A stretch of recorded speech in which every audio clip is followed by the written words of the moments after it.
Okay, Kevin Schofield, so welcome back to both of you.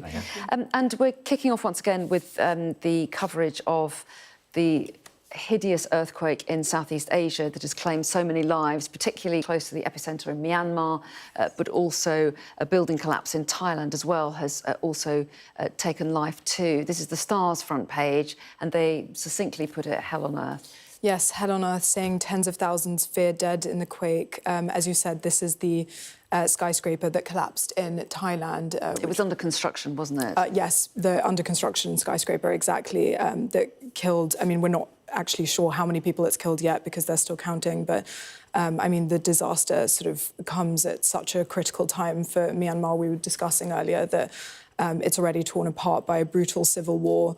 And 4 years on from the military coup, a third of the population is on humanitarian aid. There's severe food crises. This is just going to sort of add to all these issues, and we just have no idea what the death toll will be yet. I mean, they're saying that it's likely to top 10,000, according to scientists, but there are much sort of worse predictions going on as well. And also, what I was thinking earlier is we didn't point out that Myanmar's junta has actually a long-standing practice of denying aid to areas where groups who resist the regime are most active. So I wonder how that's going to play out as well in the coming days. Obviously, they've begged for international aid now, understandably, but I wonder how with the rebels that's going to...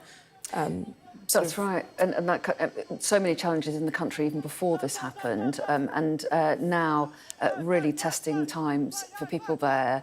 We've spoken to several aid agencies already this morning that are talking about some of the challenges involved, not least the fact that a lot of infrastructure has been damaged. So getting to people in more remote areas is going to be extremely difficult. And even though Myanmar has experienced earthquakes before, many of the buildings aren't built to a standard that can withstand that kind of strength of earthquake. Yeah, and it's already obviously a very poor country with very bad infrastructure to begin with. So the damage that the earthquake will have caused will just exacerbate that. And the rescue operation is going to take a long time, and then the reconstruction. And as you say, India, the junta's natural antipathy towards overseas help, that obviously adds another layer of complication. That's right, and the very fact that they've appealed for international aid, many say is a reflection of how serious the issue is, and many countries are already committing help, and teams will be on their way. So it's something that obviously we're going to keep a very close eye on. Let's move on to a story that's picked up by The Sun, and this is the impact of Donald Trump's announced tariffs on the UK and all the work going on behind the scenes to try to make sure that any effects are mitigated here. Yeah, I mean, so Rachel Reeves had a spring statement, obviously, on Wednesday, and the Office for Budget Responsibility were warning that an economic shock such as tariffs, a trade war, would basically hammer economic growth in this country and wipe out any spare money, this fiscal headroom, £9.9 billion that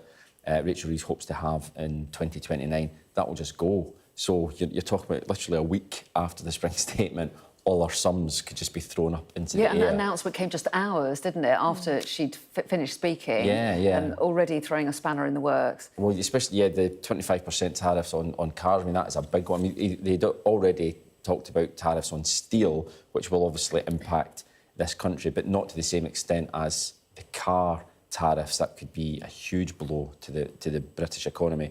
And if it develops into a full-scale global trade war, then obviously the economic impact will be severe. And just another more bad news for Rachel Reeves. Now, there have been discussions ongoing.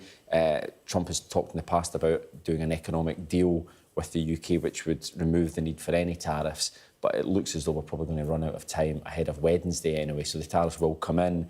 We'll see what impact they have. But the negotiations will continue, and the hope is that we will get some sort of an exemption, but not and government ministers saying there's all sorts of work going on behind the scenes to try to carve out an exemption for the UK, and they point out that we're a different kettle of fish to some other European countries when it comes to this. But there's not very much time. As Kevin was saying, it's Wednesday. Does he call it Liberation Day? Liberation He Day. calls it Donald Very Trump. Trumpian. It's just the unpredictability as well. Yeah. It's just you can't. But Yes, also we can the question of what the UK should do about it. Should they retaliate if they don't carve out an exemption, or does that cause more friction and a bigger trade war?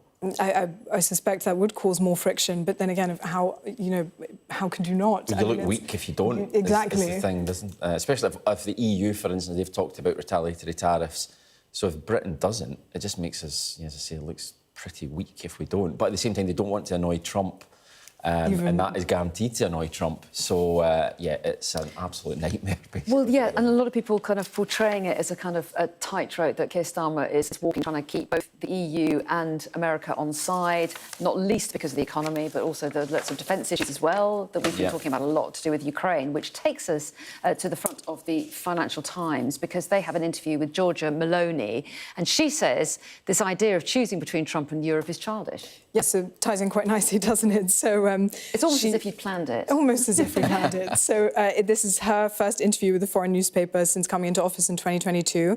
Obviously, her comments come at a really important time, given the friction, the transatlantic friction we've got going on right now. So she's dismissed that Italy will have to choose between Europe and the US, saying that that is childish and that she will do whatever is necessary to defend her country's interests. We know she has famously got a very good relationship with Trump. I mean, she's also conservative. It makes sense. She was actually the only EU leader at his inauguration as well. So that's important to mention.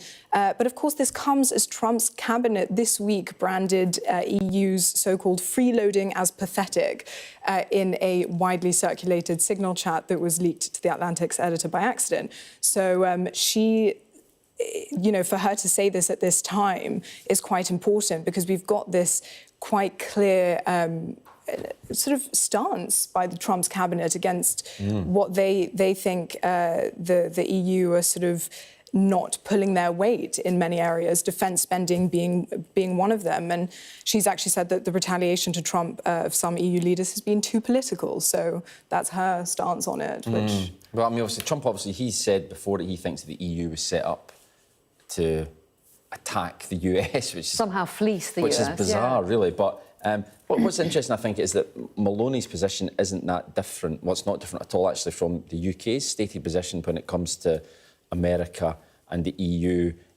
Britain have always said, well, it's not an either-or situation. We have close links, obviously, with America, the special relationship, but also with the EU as well. So we shouldn't have to choose. Trump is making it very difficult, though, to stick to that line by... We just talked about the tariffs, It's difficult to be a bridge when Trump has been so antagonistic towards... And not providing, or saying that he'll provide a security guarantee for Ukraine as well is another sticking point as far as Keir Starmer is concerned as well. Absolutely. So an interesting one.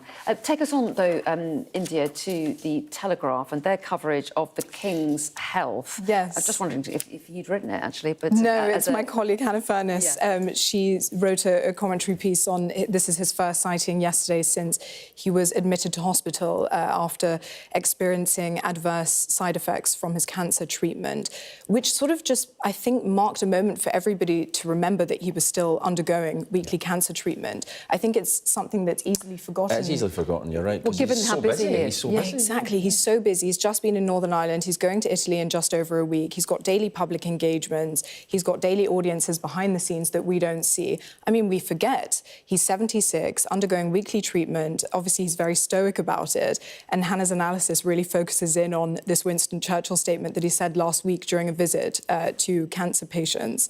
I'm not sure if I can say it. Yeah, I'm not sure, actually. I don't know. There's all sorts of Ofcom rules. Yeah, exactly. He says, keep going. Keep going, exactly. In good fruity language, the very British mantra, but also a mantra that really makes sense for the King. He's always been this way. He is a workaholic. We know behind the scenes the Queen is trying to get him to slow down a little bit, given his age and given the nature of his treatment.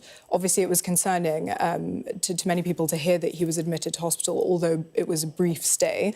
And the messaging from Buckingham Palace is very much that it wasn't severe and that it was just a sort of a blip, a bump in the road, and that he is back to normal. And he had to cancel an entire day of engagements, which he loathes to do. Yeah.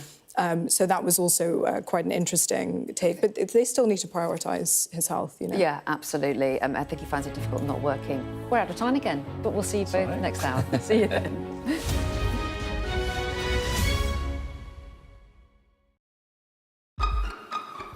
We've got your Sunday mornings covered.